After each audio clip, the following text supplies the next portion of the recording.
Okay, this poem is called Scenarios, and it is an 8-9 piece poem about how I imagine my friends will die. Um, Here I go. Scenarios. Number 1. You live in Chelsea. Life is pleasant. You wake up in the morning and step into an expensive suit. You watch Made in Chelsea and then proceed to commit suicide in the most violent way imaginable. For the week leading up to Pippa Middleton's birthday, your death was the talk of Chelsea, and your girlfriend, Cressida, wore black for a year to contemplate and grieve your death. It was the only selfless thought she had ever had, and she looked good in Gucci. You died happy. You did a good thing. Number 2. You live in Kentish Town. Life is boringly average. You wake up in the morning and make your way to the local Waitrose. Whilst in the European and specialty cheeses aisle, a handsome young man notices you picking up a hearty wedge of Cambozola. One of your things is that you call it Cambo. He makes a comment about your predictable choice of dairy. He is of French extraction. He asks you for a drink. You decline because you are ashamed of your sexuality. You commit suicide in the most violent way imaginable. You died unfucked and unfulfilled. Number 3. You live in Southport. Life is agreeably mundane. You wake up in the morning with a head as heavy as a headstone from the night before, and a mocking stripe of sunshine chinks through your curtains, making you wince.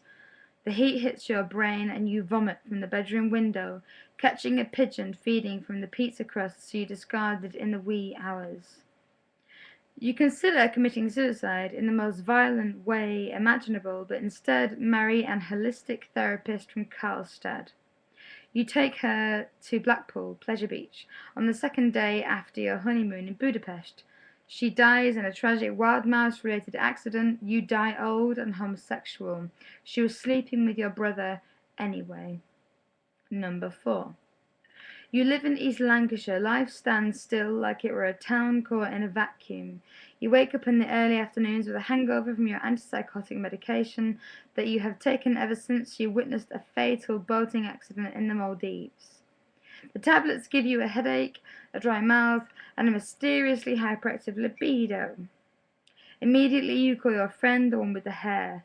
Within 20 minutes of his speedy arrival, your bodies are madly interlocked, and whilst you parade about in high-waisted knickers and a bullet bra, your friend takes an Instamatic picture for his records.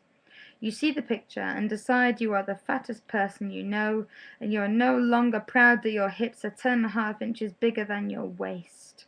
You resolve to go on a diet, and in 10 years you are 3 stones lighter. Married to a professor 20 years your senior and living in Belsize Park. People tell you that you look ill, but you tell them that's part of your natural ghostly pallor. Your friend, the one with the hair, dies old and alone, with the picture of you in one hand and his cold, limp, and shriveled phallus in the other. Number 5. You live in West Yorkshire. Life is predictably a bit Wuthering Heights. People tell you that you look a bit like what Heathcliff probably looked like. You tell them they're probably wrong because Heathcliff was probably black, whereas you are often confused for a Jew. Still, you buy a baggy linen shirt and let your facial hair grow. You keep hens in your garden and like to invite your girlfriend over, and you fancy her as Kathy. When you watch the rugby, she complains and fidgets. You call her a bitch. She leaves you for a poet. You die of a heart attack that day, and England won. Number 6. You live in Paris. You're not French. You eat madeleines on the left bank and insist on pronouncing R's at the back of your throat. You develop a rapprochement with people. You do things that are de rigueur. You are shot by your best friend who had come to visit you and saw what a monster you had become. You're a complete and utter cunt. Paris rejects you, and I don't blame it. The city hates you, and so do I. Number 8. You're writing a list of scenarios involving a condescending tone and a patronizing sense of unbridled entitlement. You read the New Yorker, but you will never leave Britain, and your last 3 Google searches were clear Clubmaster glasses, Coronation Street Christmas spoilers, and period 12 days late not pregnant. Who the fuck do you think you are? And finally, your ex-wife bought a new carpet after the man she left you for moved out. Unable to continue their relationship after a late miscarriage brought tensions to their lives that could not be suspended. He had always hated this color, and because you still loved her, you helped her lay it down.